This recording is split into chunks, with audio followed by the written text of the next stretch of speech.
আসসালামু আলাইকুম। তৃতীয় শ্রেণীর প্রিয় শিক্ষার্থী বন্ধুরা, স্বাগতম জানাই আজকের পর্বে। আজকের পর্বটি সাজানো হয়েছে 18 পৃষ্ঠা এবং 19 পৃষ্ঠা নিয়ে। দেখো, আমাদের সামনে পরীক্ষা, আর পরীক্ষার কথা চিন্তা করেই তোমরা যাতে ভালো রেজাল্ট করো সেই কথাটা চিন্তা করেই আমি পুনরায় আবার তোমাদের জন্য কিছু ভিডিও নিয়ে হাজির হই। দেখো, 18 পৃষ্ঠার যে বিষয়গুলি আছে সেগুলো তোমাদেরকে অবশ্যই ভালোভাবে অবজারভেশন করতে হবে। দেখো, এইখানে বলছে কতগুলো ব্লক আছে, সেটা আমরা পূর্বেও করিয়েছিলাম। এখানে কতগুলো ব্লক আছে এটা জানার যদি তোমাদের কোনো প্রয়োজন হয় তাহলে তোমরা আমাকে কমেন্ট করে জানিয়ে দিও। তবু আমি উপরে উপরে একটু বোঝানোর চেষ্টা করছি। দেখো, এখানে কতটি এক আছে, এটা এককের গড়ে, এটা দশকের গড়ে, এটা শতকের গড়ে, এটা হাজারের গড়ে। তাহলে আমি কত 1 2 3 4 5, তাহলে এককের গড়ে কত লিখব 5, দশকের গড়ে 1 2 3 4 5, কয়টি আছে 5টি। তার মানে হচ্ছে 5 10 5 55। তাহলে এইখানে তোমাকে বলছে সংখ্যাটি কত, বক্সে কতগুলি সংখ্যা আছে। তাহলে দেখো তো, শতকের করে 1 2 3 4, তাহলে আমাকে কতটি লিখতে হবে 4। আর এইখানে হচ্ছে হাজারের গড়ে 1 2 2, তাহলে 2455 আমার হবে সংখ্যাটি। ঠিক আছে। এইখানেও ব্লকগুলি এমন, আমরা জাস্ট এইখানের সংখ্যাগুলি আমাদের জন্য মোস্ট ইম্পর্ট্যান্ট, এগুলি দেখব। দেখো, এইখানে বলছে তোমাকে 30,605। দেখো, একটা সংখ্যা আমরা এবার যাব ভোটে 57,563, 87,007। এইগুলো কীভাবে 3 নম্বরে আমরা সংখ্যাটি কত এইখানে। আচ্ছা, এই জিনিসটা আমি তোমাদেরকে বুঝিয়ে দিই যে এইখানে দেখো এককের করে কত আছে। এইখানে তোমাকে লিখতে হবে, এই যে সংখ্যাটা বক্সে কতগুলি সংখ্যা আছে এখানে লিখে দিয়েছে। তাহলে আমরা আসো প্রথমেই বড় সংখ্যাটা লিখে নিচ্ছি, 10,000। করলে 10,000, 10,000 লিখতে কত লাগে 4টা শূন্য লাগে, কারণ 10। আমি যখন বাম দিক থেকে আমরা কি করব, ডান দিক থেকে আমরা প্রথমেই 3 ঘর বাদ দিব। তারপরে দেখো, আমি কিন্তু 10 উচ্চারণ করেছি, সেজন্য 10,000। ঠিক আছে। একসাথে দুইটা সংখ্যা, একক দশক শতক হাজার অযুত, একসাথে যখন আমরা দুইটা সংখ্যা উচ্চারণ করব তখনই মনে করবা যে একটা সংখ্যা দিয়ে 4টা শূন্য দিতে হবে। আর যদি দুইটাই অঙ্ক হয়, শূন্য না হয়, তাহলে আমাকে কি করতে হবে, দুইটা সংখ্যা, যেমন ধরো এখানে 11,000, তাহলে 11,000 লিখতে গেলে আমাকে 3টা শূন্য দিতে হবে, আর এইখানে তো দুইটা সংখ্যা আছেই। আচ্ছা, আমি ওই জায়গাতে আসছি না, আমরা আসবো একটু পরে।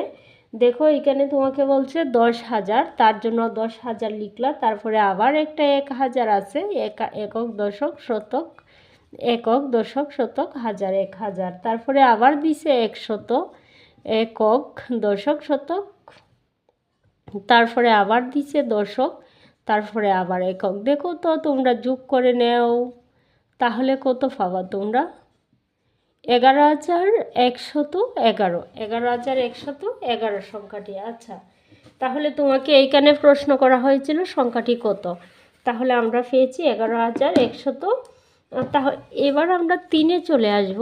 3-এ দেখো, 3 এই জায়গাটা তোমাদের পরীক্ষার জন্য, সামনে পরীক্ষার জন্য খুব ইম্পর্ট্যান্ট, সেজন্য এই জায়গাটা আমি আবার পুনরায় দেখাচ্ছি। দেখো, এখানে 30,405 আমি তোমাদের খাতাতেও করিয়ে দেব, কিন্তু 30,000 কীভাবে আমরা লিখব, 30,000, 30 আমি কিন্তু এখনও হাজারের মধ্যে আছি, 30 কিন্তু কথাটা কি উচ্চারণ করেছি একসাথে দুইটা, তাহলে 30 লিখলাম। তারপরে দেখো, অযুত পর্যন্ত লিখতে হবে, একক দশক শতক হাজার অযুত। আমরা জানি পাঁচটা, যখন আমরা একসাথে দুইটা সংখ্যা উচ্চারণ করি তখন কিন্তু কি হয়, অযুত পর্যন্ত হয়। হ্যাঁ, অযুত পর্যন্ত সংখ্যা নির্মাণ করতে হবে। তাহলে 1 2 3 4, একক দশক শতক হাজার অযুত। তাহলে একসাথে কিন্তু আমি 30,000 বলছি, সেজন্য আমি 30,000টা লিখে নিচ্ছি। তারপরে বলছে 30,600, তাহলে দেখো এখানে 600 কোথায় পড়বে, একক দশক শতক, তাহলে এই সংখ্যাটি হচ্ছে 600। তারপরে বলছে 605, তাহলে ফার্স্ট কিন্তু বলছে, ফার্স্ট কিন্তু এককের করে আছে, তাহলে এই সংখ্যাটি হচ্ছে আমার সঠিক। তাহলে আমরা সংখ্যাটি কিভাবে রাফ যদিও করতে হয় তাহলে আমরা করে নিব, ঠিক আছে। এই যে হচ্ছে আমার 30,605। পরবর্তী সংখ্যাটি আমাকে বলছে, দেখো 57,563, 57,563। তাহলে এবার তুমি আগে 57 লিখো, হ্যাঁ 57 লিখে, 57,000 বলছি কিন্তু তোমাকে, তার জন্য তুমি 57 লিখছো। তাহলে আরও কয়টা শূন্য দিতে হবে তোমাকে 57,000 লিখতে গেলে? একক, দশক, শতক, হাজার, অযুত। অযুত হয়েছে এবার, তাহলে 57,000 হয়ে গেল। এখন আমাকে কি করতে হবে? 57,500। তাহলে 5 কোথায় বসবে? একক, দশক, শতক। তাহলে শতকের গড়ে যেহেতু, তাহলে এইখানে বসবে 563। তাহলে 63, 6 10 3 63। তাহলে আমার যে সংখ্যাটি দাঁড়ায় সেটা হচ্ছে 57,563। ঠিক আছে, এইখানে আমি রাফ করলাম। ধরো এই হচ্ছে আমার 57,000, তারপরে 87,007। দেখো যদি তোমরা ভুল করো তাহলে এইভাবেই লিখবো 87,000। তাহলে সর্বপ্রথম আমি কিছু না পারি, তবুও আমি 87,000টা লিখে নিলাম। তাহলে আমরা জানি 87,000 যেহেতু বলছে একসাথে দুইটা সংখ্যা 87,000, তাহলে একসাথে সংখ্যা দুইটা 87 লিখলাম। পরে কি হবে? বাকিগুলা কি হবে? শূন্য। তাহলে একক, দশক, শতক, হাজার, অযুত। দেখো অযুত পর্যন্তই তো আমাকে উচ্চারণ করতে হবে, যেহেতু একসাথে বলছে দুইটি সংখ্যা 87, আবার বলছে কি হাজার। তাহলে হাজারের উপরে তো আমি অযুতের উপরে যেতে পারবো না, অযুত পর্যন্ত একসাথে দুইটা সংখ্যা উচ্চারণ করলে কি করতে হয়? অযুত পর্যন্ত থাকতে হয়। তাহলে 87,007। তাহলে 7 সংখ্যাটি কোথায় বসবে? এইখানে বসবে। তাহলে হয়ে গেল আমার 87,007। আচ্ছা, আমি আশা করি তোমরা এই জায়গাটা বুঝতে পারছো। এই সংখ্যাগুলি নিয়ে আমি আর কথা বলবো না। দেখো এইখানে তোমাকে কি বলছে? 8টি 10,000। তার মানে হচ্ছে 10,000কে আমি 8 দ্বারা যদি তুমি গুণ করো তাহলে 8 10 80,000। 8 10 80,000, একক, দশক, শতক, একক, দশক, শতক, হাজার, অযুত। 80,000। তারপরে তোমাকে বলছে 9টি 1,000। 9টি 1,000 মানে হচ্ছে 9,000। 9,000, 9টি 1,000। তারপরে বলছে 9টি 1,000 9টি 1 দ্বারা গঠিত। তাহলে 9টি 1, তাহলে সংখ্যাটি হচ্ছে 9টি 1। তাহলে 9টি 1, এই সংখ্যাটি হচ্ছে 9। তাহলে 9 যোগ করো 0 0 9 এবং 8। ঠিক আছে, তাহলে এই সংখ্যাটি হলো আমার। দেখো আমি তোমাদের খাতায় নোট করা আছে, সেগুলি আবার তোমাদের দেখিয়ে দেব। এবার মুছে নিচ্ছি। তারপরের যে অঙ্কটি সেটা হচ্ছে, দেখো একটু ভালোভাবে খেয়াল করার চেষ্টা করো। তোমাদের বলছে 8টি 10,000, 9টি 1,000 ও 9টি 1 দ্বারা গঠিত।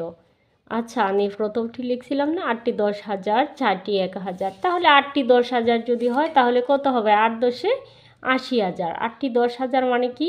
80,000। তাহলে আমি সর্বপ্রথমে 80,000 নিচ্ছি। তারপরে বলছে 4টি 1,000। তাহলে 4টি 1,000 মানে হচ্ছে 4,000, তাই তো? 4,000, 4,000 দ্বারা গঠিত। তাহলে আমি যোগ করে নিলাম। যোগ করলে কি দাঁড়াবে? 84,000। 84,000।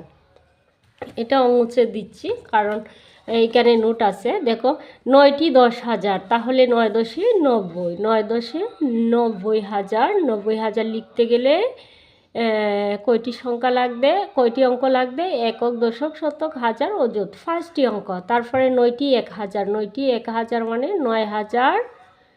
তারপরে 9টি 100। 9টি 100 মানে 9। তারপরে 9টি 10। তাহলে 9টি 10, 9 10 90। 9টি 10 ও 9টি 1 দ্বারা গঠিত। 9টি 1 দ্বারা গঠিত। তাহলে দেখো সংখ্যাটি কি দাঁড়ায়? 9 9 9 9, 99,999। আমি আশা করি তোমরা বুঝতে পারছো।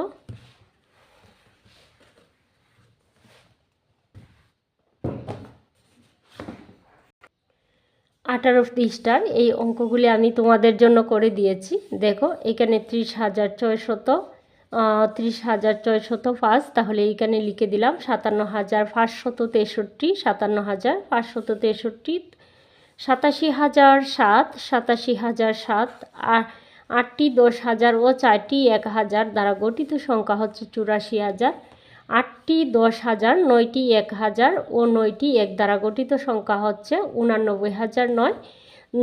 তারপরে হচ্ছে 9টি 10,000, 9টি 1,000, 9টি 100, 9টি 10 ও 9টি 1 দ্বারা গঠিত, তাহলে 99,999।